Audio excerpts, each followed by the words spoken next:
Queridos, graça e paz a todos.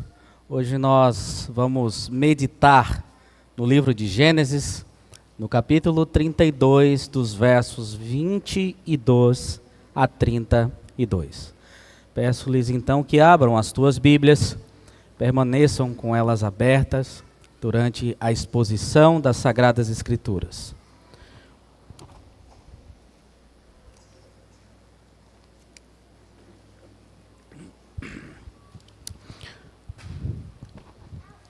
Confesso aos irmãos que, de todas as vezes que vim pregar aqui na sede, este talvez seja o dia mais tenso para mim, porque, além de ser uma tensão muito grande sermos fiéis à palavra de Deus na pregação, um querido irmão me chamou para almoçar na casa dele hoje. Ele disse as seguintes palavras: se você não pregar direito, você não come hoje.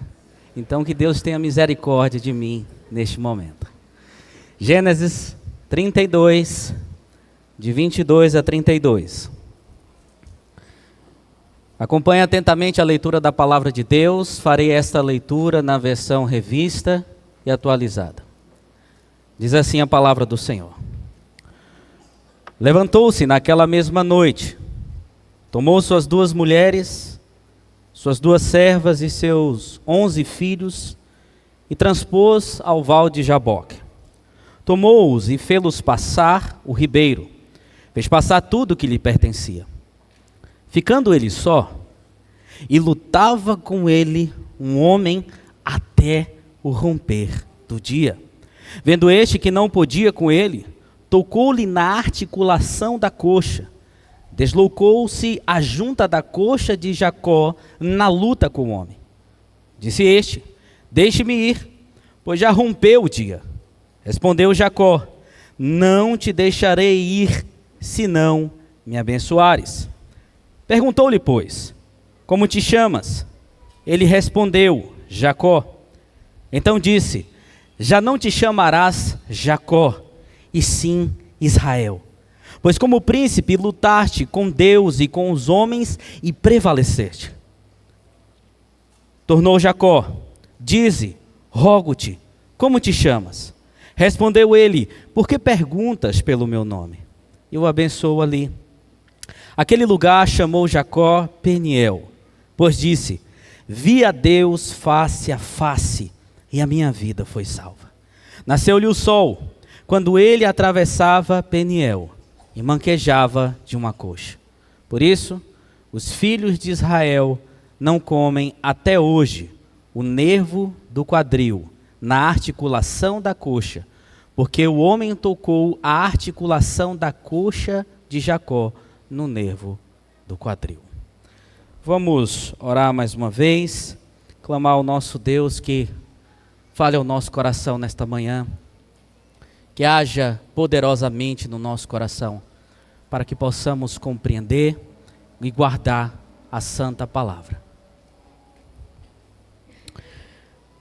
Ó Senhor,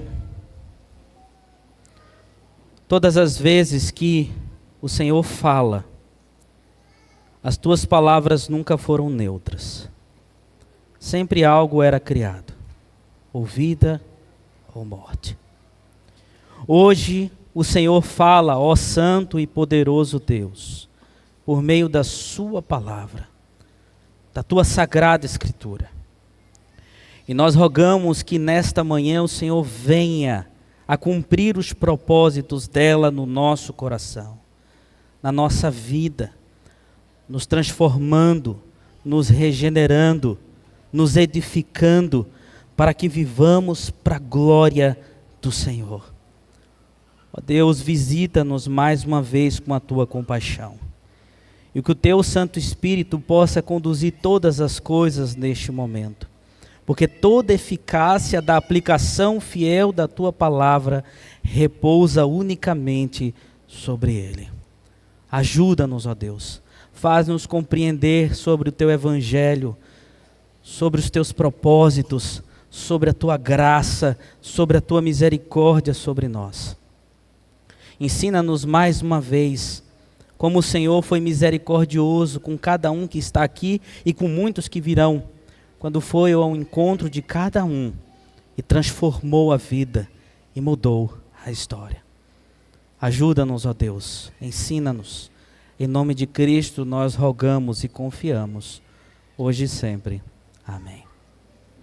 Queridos, antes do advento dos smartphones e das redes sociais, as famílias costumavam se assentar aos fins de semana na frente da televisão para assistir determinados programas que passavam e eram bastante famosos. E os que mais faziam sucesso, principalmente ali entre os anos 90 e o início dos anos 2000, eram aqueles onde o apresentador principal do programa ia ao encontro de pessoas carentes e necessitadas para transformar a vida delas. Eram encontros marcantes. O processo muitas vezes se estendia por horas, as pessoas ficavam presas ali. Muitas vezes o apresentador se disfarçava para não ser logo percebido. Às vezes desafios eram propostos, mas no fim das contas víamos pessoas sendo abençoadas, histórias sendo transformadas e renovadas. E hoje em dia, apesar de ser difícil ver momentos como esses, famílias reunidas com esse intuito, até porque televisão hoje, na verdade, mais está estragando vidas do que transformando vidas. Quando lemos a palavra de Deus, podemos ser constantemente espectadores de histórias onde vidas são transformadas pelo seu apresentador principal, que é o próprio Deus. Histórias como esta, do patriarca Jacó, que foi abençoado e transformado quando se encontrou face a face com ele. Irmãos, o contexto desse texto que nós acabamos de ler mostra que Jacó, depois de ter servido seu tio Labão por 20 anos, recebe a ordem do Senhor de retornar para sua casa, para a terra de seus pais, para Canaã. E ele sai de lá rico, rico de filhos, rico em posses. E voltando para casa, a narrativa nos diz que ele chega a um lugar chamado Manaim, que tem como tradução o significado acampamento de Deus. Jacó está sendo acompanhado ali por 2 anjos do Senhor. E lá, Jacó fica também sabendo que o seu irmão Esaú está vindo ao seu encontro com a milícia de 400 homens. E isso cria bastante tensão, afinal a história entre eles era marcada.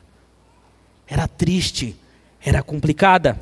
Mas nesse processo, antes de se encontrar com Esaú e chegar à terra prometida, à terra de seus pais, algo inesperado acontece.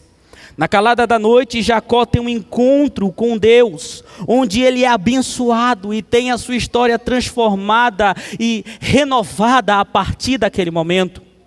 E ao aprendermos mais sobre este texto, veremos também como o Senhor Deus vem ao nosso encontro, vem ao encontro daqueles que são seus, aqueles cujos quais Ele tem propósito na vida, e como Ele trabalha para nos abençoar e nos transformar, ainda que, para isso, marcas e feridas tenham que ser deixadas.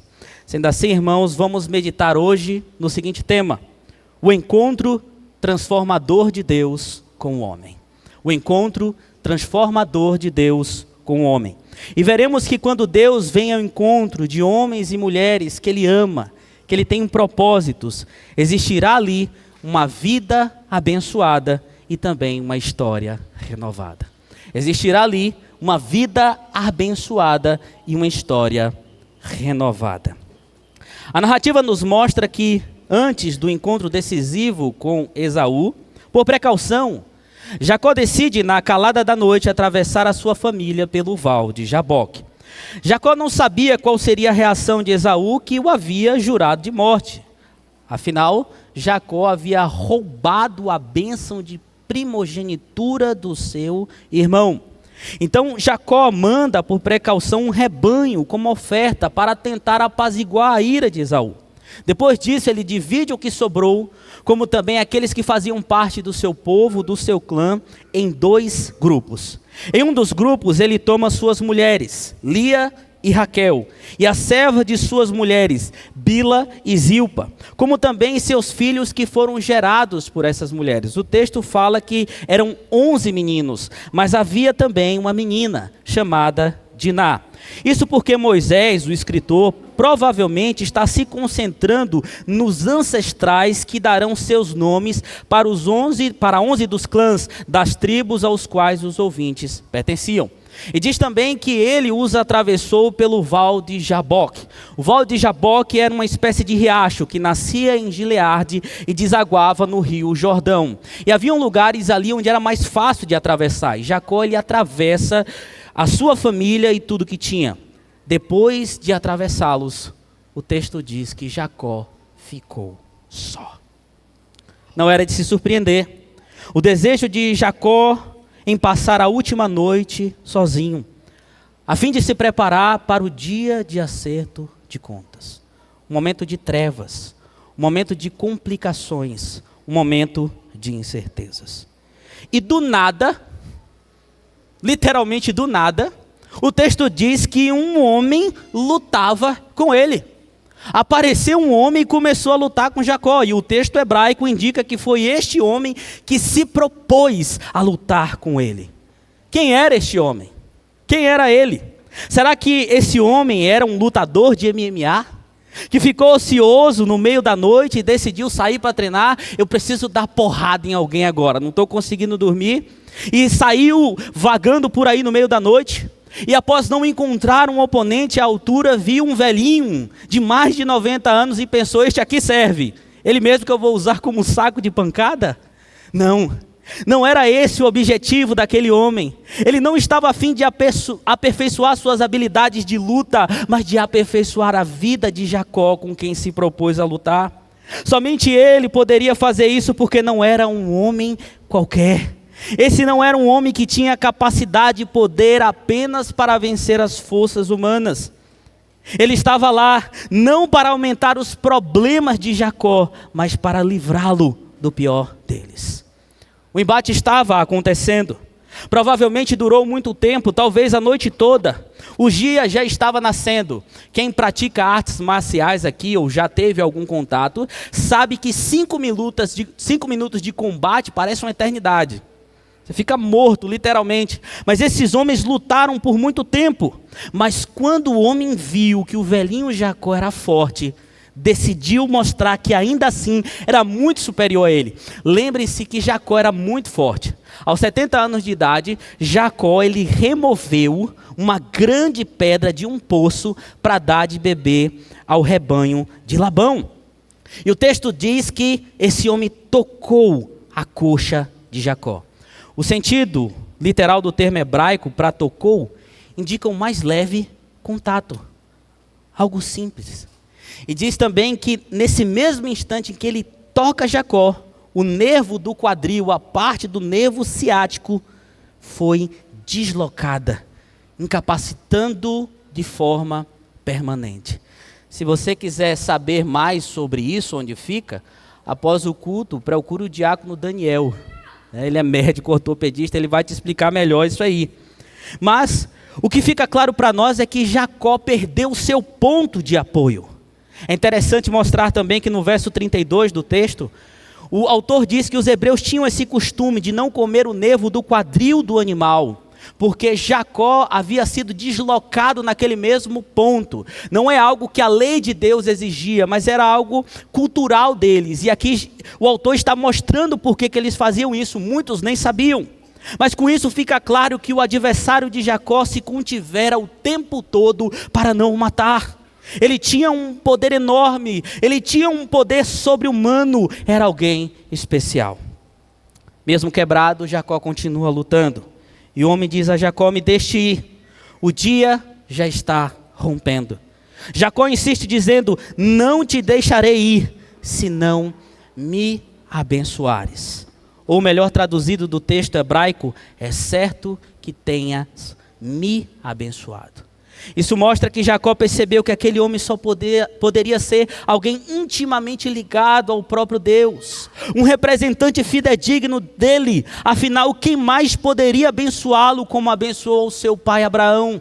Quem mais poderia abençoá-lo como abençoou o seu pai Isaque, senão o próprio Deus? Ele se deu conta que o seu inimigo de luta poderia ser um amigo que transformaria a sua vida completamente.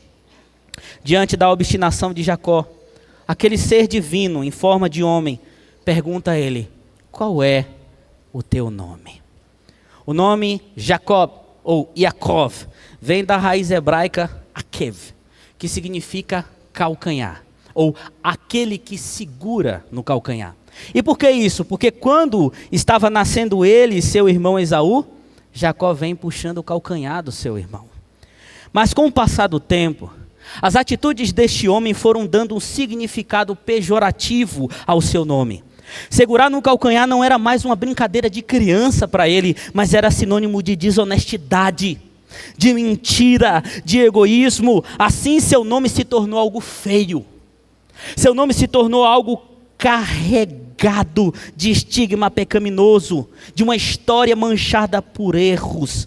E certamente aquele homem divino sabia o nome de Jacó, mas pede que ele dissesse, sem apelidos e sem maquiagem, sem qualquer tipo de engano. Quando nós falamos de nomes, é interessante vermos que os irmãos aqui na igreja têm alguns nomes bonitos, harmoniosos. Fábio Cortez, Daniel Zancha, Rodrigo Candioto. Nomes bonitos, harmonizados. Mas eu conheço algumas pessoas que não se orgulham muito do nome que tem não, tá? Quando eles crescem, percebem aí o que é que os pais fizeram. Quando você pergunta o nome dessas pessoas, o que é que elas fazem? Dão apelidos. Eles suprimem os nomes para não falar, com vergonha. Mas nesse momento aqui, o Senhor queria que Jacó dissesse todo o seu nome. Por quê? Porque isso seria uma espécie de confissão a Deus de quem ele realmente era. Meu nome é Jacó, eu sou usurpador, eu sou alguém que errou a minha vida toda. O Dr. Gerhard van Groningen defende que quando Deus ele perguntava esse tipo de coisa às pessoas, ou como chegou a Adão e Eva, procurando eles depois de terem pecado, não era porque Deus não sabia onde eles estavam, mas porque queria ouvir confissões. Quando pergunta a Caim o que ele tinha feito com seu irmão Abel, queria ouvir confissões. E é assim que Deus exige de Jacó: confesse quem você é. E é assim também que Ele quer que cheguemos diante dEle. Antes de sermos abençoados por Deus, antes de termos a nossa vida totalmente transformada por Ele, Ele quer de nós confissão, quem realmente somos, o que há dentro de nós. Mas também é assim que Ele requer de nós o tempo todo, mesmo depois de sermos transformados. Ele quer que confessemos, irmãos, quem somos, o que há dentro do nosso coração, com todas as palavras, sem engano, sem maquiagem, sem mentira, porque aquele que confessa e deixa, alcança misericórdia. Depois de ouvir a confissão, o homem que tinha poder para abençoar disse a Jacó: não se chamarás mais Jacó, mas Israel, porque você lutou com Deus e com homens e prevaleceu. É interessante que alguns versículos anteriores, Jacó havia orado: Senhor, me livra do meu irmão Esaú, mas os planos de Deus era livrá-lo primeiro de si mesmo, livrar dele mesmo, de quem ele era. Na tradução Almeida, Revista Atualizada, tem expressão como príncipe, mas no texto hebraico essa expressão não aparece. Porém é dito que Jacó lutou e venceu com Deus e com os homens. E o que o homem Deus quer dizer com Jacó lutou e venceu? Será que Jacó teve o seu mérito para ter o seu nome mudado, para ter a sua vida abençoada? Eu quero dizer que a chave para você entender isso aqui é você perceber qual era o maior anseio do coração de Jacó. Qual era o maior anseio? Bênção. Tudo o que ele queria era bênção. Ele queria ser alguém abençoado. A vida de Jacó tinha sido uma longa luta para obter bênção. Ele fez tudo possível para isso, de forma desonesta, de forma tola, para consegui-la. Ele havia lutado com Esaú desde o ventre, com o intuito de ter a primazia da bênção, da primogenitura vinda de seu pai. Ele faz com que seu irmão venda a bênção que tinha por um prato de lentilhas. Logo depois ele engana o seu pai no lugar do seu irmão, dizendo que era ele para conseguir essa bênção. Jacó lutou com Labão para encontrar a bênção que tanto sonhava, mas isso não deu muito certo. Ele teve que trabalhar 14 anos pelas filhas de Labão. Por 10 vezes ali, enquanto estava com o seu sogro, o seu salário foi mudado. A esposa que ele idolatrava, que ele mais amava, inicialmente era estéril e se provou uma mulher idólatra, inicialmente, e não piedosa. Os relacionamentos no seio da sua família eram turbulentos. Mesmo sendo rico por fora, continuava pobre por dentro, vazio, porque ele sabia que ainda não tinha conseguido aquilo que ele mais precisava. E quantas vezes somos assim, não é verdade? Quantas vezes, em busca dos nossos maiores anseios, daquilo que nós mais queremos, para satisfazer apenas a nós mesmos, acabamos trocando os pés pelas mãos, correndo atrás do que pode nos satisfazer, mas no fim das contas ainda continuamos com um vazio, porque estamos procurando satisfação no lugar errado, nas pessoas erradas, nas coisas erradas, assim como Jacó fez. Mas olhando para o texto aqui, olhando para a situação, não é correto de maneira nenhuma, diante do que falamos, dizer que Jacó é o herói da história. O vencedor que conquistou o que queria por suas próprias forças. Veja, a vida dele foi manchada de erros. E esse homem forte se tornou fraco. Ele estava com a sua coxa arrebentada, ele estava manco. E nesse sentido, podemos dizer que os méritos não eram dele. Mas como diz Edmund Clooney, sua vitória foi uma vitória de fé. A vitória de Jacó foi uma vitória de fé, porque ele só conseguia se agarrar, ele só conseguia se apegar, ele só conseguia clamar. E é nesse sentido que Jacó vence, porque a fé vence quando sabe que tudo está perdido e se apega somente a Deus. Foi assim na vida de Jacó e é assim na nossa vida também. Ah, meus queridos irmãos, e é exatamente isso que Deus, o Deus Todo-Poderoso, faz por nós. Deus nos faz fracos muitas vezes, Deus nos arrebenta muitas vezes, para poder transformar o nosso coração. Lembre-se da tua conversão, como foi.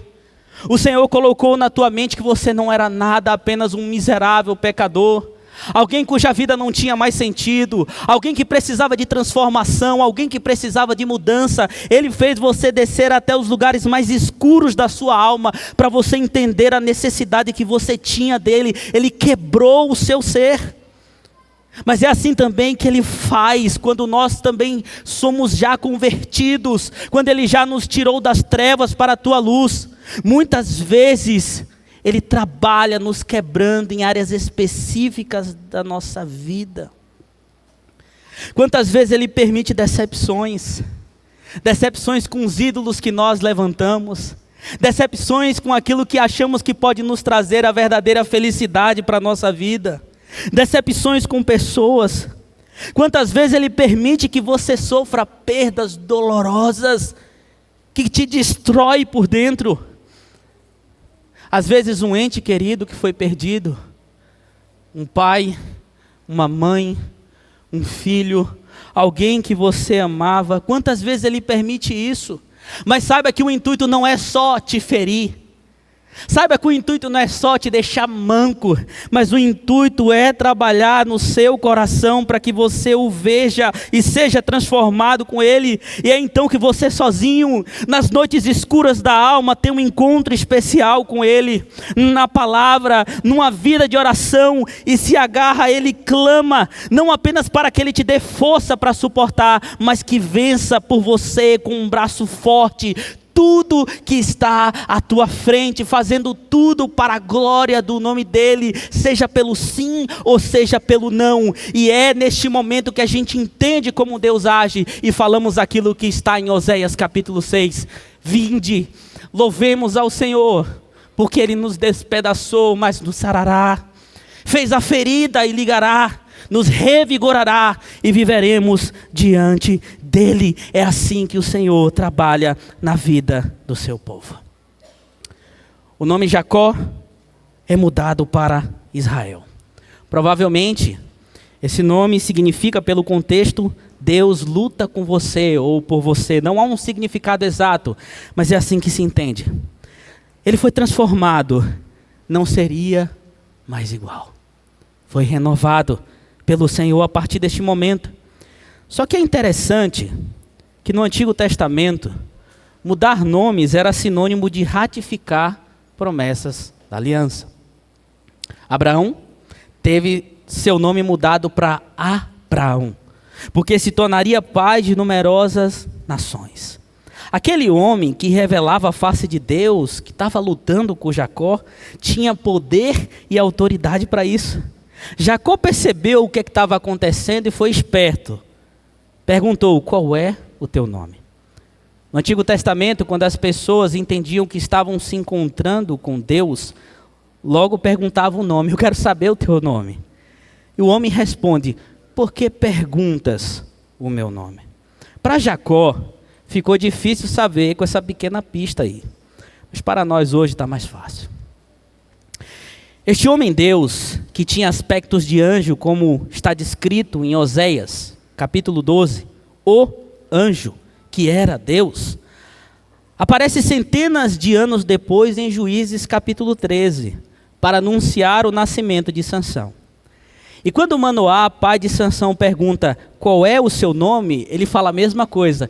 Por que perguntas o meu nome? Só que ele acrescenta mais uma pista, que é maravilhoso.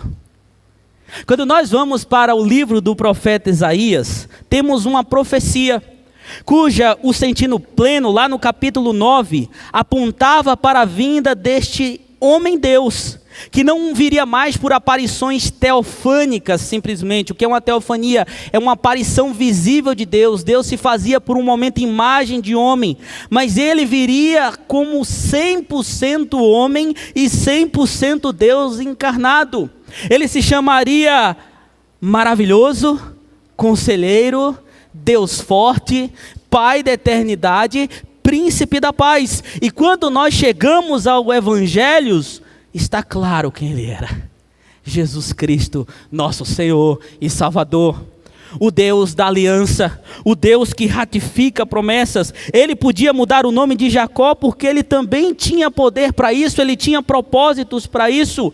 Ele podia mudar o nome de usurpador porque levou sobre si um dia a culpa deste homem.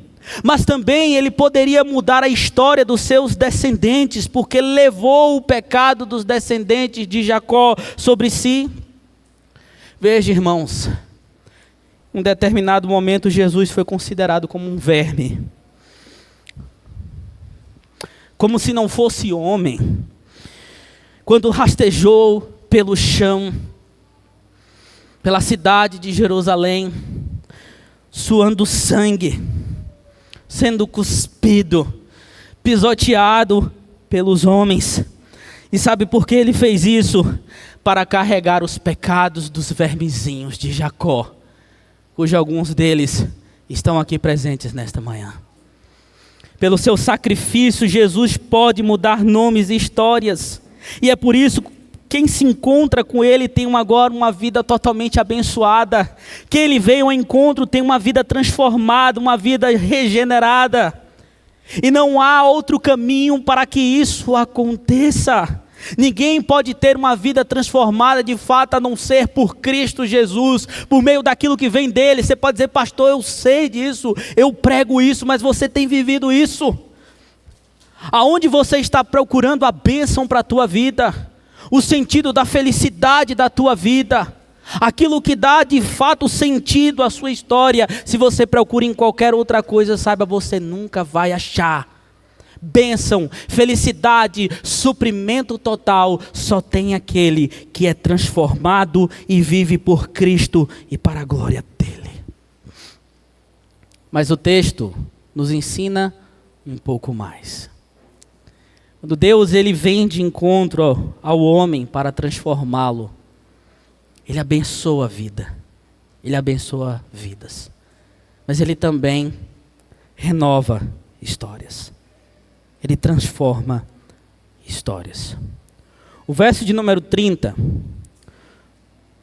diz o seguinte: aquele lugar chamou Jacó Peniel, pois disse: vi Deus face a face e a minha vida foi salva.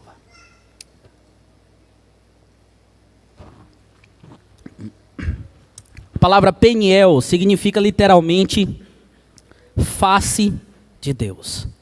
Naquele tempo entendia-se que quando um homem via Deus face a face, o seu destino era a morte. Mas Jacó, ele encontra-se com Deus. Ele vê Deus face a face e ele permanece vivo. Quando um crente tinha também um encontro com Deus, era comum que ele desse nome para o lugar e serviria assim de testemunho para as gerações futuras. Então, quando as pessoas passassem por aquele lugar, diria que é Peniel, onde o nosso pai Jacó viu Deus face a face. Mas no verso 31 temos uma coisa interessante aí. A narrativa diz: nasceu-lhe o sol quando atravessava Peniel. Parece um simples detalhe, mas eu quero lhe adiantar que temos aqui uma das maiores riquezas teológicas do livro de Gênesis e talvez de toda a Bíblia. Vamos lembrar do capítulo 28 de Gênesis. Jacó está em fuga para Harã. E o narrador especifica o seguinte: o sol se põe. Jacó então ele se vê em um lugar deserto e escuro. E isso é significante porque naquela época, noite era sinônimo de perturbação, de caos e de dificuldade. Não sei quantos aqui já teve a oportunidade de andar num lugar totalmente escuro, onde você não consegue ver nada, é perturbação total. É um caos, você não sabe para onde está indo, você não tem noção de nada que está à sua volta, você fica sem direção, você fica literalmente perdido. E com isso, com esse pequeno relato lá, Moisés dá indícios que a vida de Jacó estava adentrando densas trevas. Mesmo que Deus tenha se apresentado em sonhos a ele, em pé numa escada, dando a ele promessas e certezas que um dia as cumpriria, no lugar onde ele chamou de Betel, casa de Deus, a vida de Jacó ainda continuaria em densas trevas por 20 longos anos. E só depois deste momento, onde o Senhor vai encontrar ele, onde o Senhor o quebra, onde o Senhor o muda, onde o Senhor o abençoa e o transforma, é só aí que Moisés escreve novamente: e o sol nasceu. Literalmente do hebraico, e o sol nasceu para ele. E o sol nasceu para Jacó. Veja, quando o Messias pede para Jacó soltá-lo na luta, porque o dia estava nascendo, não era apenas para não ter a sua face vista, como muitos dizem aí, mas era também uma espécie de provocação, porque estava chegando um momento decisivo. Jacó precisava ter a sua vida transformada, e aos 49 do segundo tempo, essa transformação vem. Jacó tinha visto antes Deus em pé numa escada em Betel, mas agora em Peniel, Deus desce, fica face a face com ele e o restaura. O sol nasce de novo sobre a sua vida, com um novo nome Israel, com uma nova perspectiva e uma nova história pela frente. E veja, isso não é válido apenas para o próprio Jacó, mas para a nação que herdaria o seu nome, pela qual Deus frequentemente lutava e era encontrado. Lembre-se da nação de Israel, um povo que se lançava nas trevas muitas vezes, mas o Senhor ia lá e resgatava e trazia para a luz novamente. Mas aqui se refere a todo o Israel de Deus também, que hoje somos nós, conforme as palavras do apóstolo Paulo. A nossa vida estava em trevas, a nossa vida estava distante do Senhor, mas Ele nos tirou das trevas e nos trouxe para a sua maravilhosa luz, de maneira essa que nós devemos viver na luz.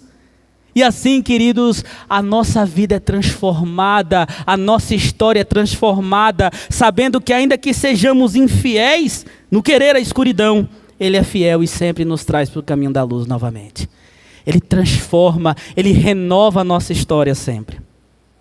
Os irmãos sabem que a nossa igreja tem duas congregações. A congregação em Arthur Nogueira e a congregação em Cosmópolis. São braços da nossa igreja. Fazem parte da nossa igreja. E para quem não sabe ainda, Cosmópolis foi um trabalho abraçado pelo conselho da igreja como um trabalho de revitalização, de replantação. O nome já diz tudo, tem que ser revitalizado.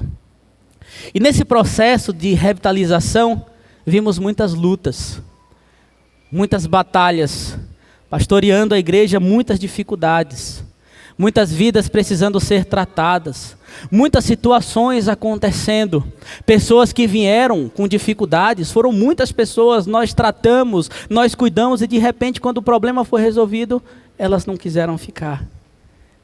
Muitas coisas aconteceram naquele lugar. Só que em um determinado momento nós começamos a ver o Senhor transformando a história. O Senhor renovando a história daquele lugar. Pessoas chorando e confessando que não sabiam o que era ser cristão, mas que hoje sabem que são pela glória e pela misericórdia de Deus. Pessoas confessando os seus pecados, dizendo agora eu preciso viver corretamente diante de Deus. Pessoas novas chegando, não com o intuito de ter uma igreja, mas de conhecer a Bíblia, de conhecer o que é vida com Deus. E eu estava aconselhando um irmão nosso, fazendo uma visita na semana passada, e ele sentou, respirou fundo e disse, eu tenho uma certeza hoje, Deus está renovando a nossa história. E a gente se alegra porque quando Deus tem propósitos em algum lugar ou na vida de pessoas, Ele faz isso, Ele traz de volta, Ele traz para a luz, Ele renova, Ele transforma o tempo todo. E é isso, meus amigos e irmãos, que o Evangelho de Jesus pode fazer também em outras vidas. Aqueles que estão em trevas só podem ter as suas histórias renovadas se for por meio de Cristo.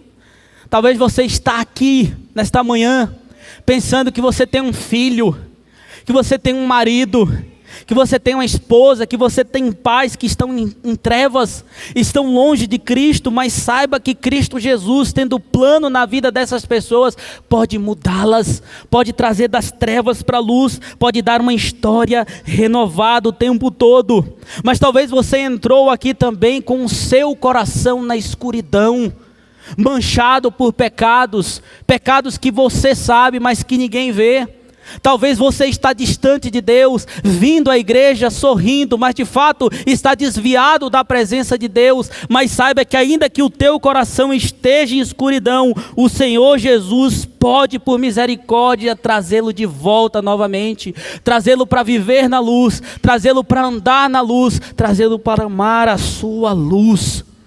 E é assim também que nós devemos refletir a luz da nossa vida a outras pessoas. Não fomos chamados para a luz, para vivermos escondidos, mas para refletir a luz de Cristo na nossa vida. Antes de entrar na terra prometida novamente, Jacó tinha que ser transformado. Lembre-se que ele estava em peregrinação para a terra de seus pais. Lembre-se que ele estava em peregrinação para o seu lugar de origem. Isso nos faz entender que ninguém pode entrar nos céus, na terra prometida, sem ter a sua história renovada completamente por Cristo Jesus. E outra coisa fica claro, para que o homem tenha a sua história renovada, um preço tem que ser pago. O verso 31 é específico em dizer que Jacó deixa Peniel mancando, quebrado, marcado para sempre, porém restaurado. Muitas vezes nós não entramos assim no reino do Senhor, mas devemos sempre nos lembrar que, para que tivéssemos a nossa história renovada, Jesus teve que ser quebrado e marcado para sempre. Jesus teve que ser marcado para sempre, quebrado, dilacerado, de maneira que as marcas que o prenderam na cruz estarão com ele, até mesmo na eternidade. E nós a veremos. Bênção tem um preço, vida abençoada tem um preço, história renovada tem um preço. Mas que bom que esse preço já foi pago na cruz do Calvário. Meus irmãos, eu já estou terminando esta mensagem. Mas lembre-se que eu disse que antes as pessoas gostavam de ver histórias transformadas e renovadas. Mas devemos entender que para nós não é necessário estar na frente de uma televisão. Basta se olhar na frente do espelho. Olhe para a tua história, veja o que Deus fez por você. Mas também é na palavra de Deus que nós veremos belas histórias como esta, que nos mostra o que foi feito por nós, mas também nos inspira a querermos levar o evangelho a outras pessoas, que transforma vidas, que abençoa vidas e muda história. Mas o que nos cabe neste momento é cantar, é se alegrar, porque temos a certeza que Jesus Cristo, aquele que luta com um braço forte pelo seu povo, aquele que abençoa e renova, mudou o nosso viver. Essa mudança é irreversível. E é isso que nós vamos cantar neste momento. Jesus Cristo mudou o meu viver. Convido a igreja a colocar-se de pé.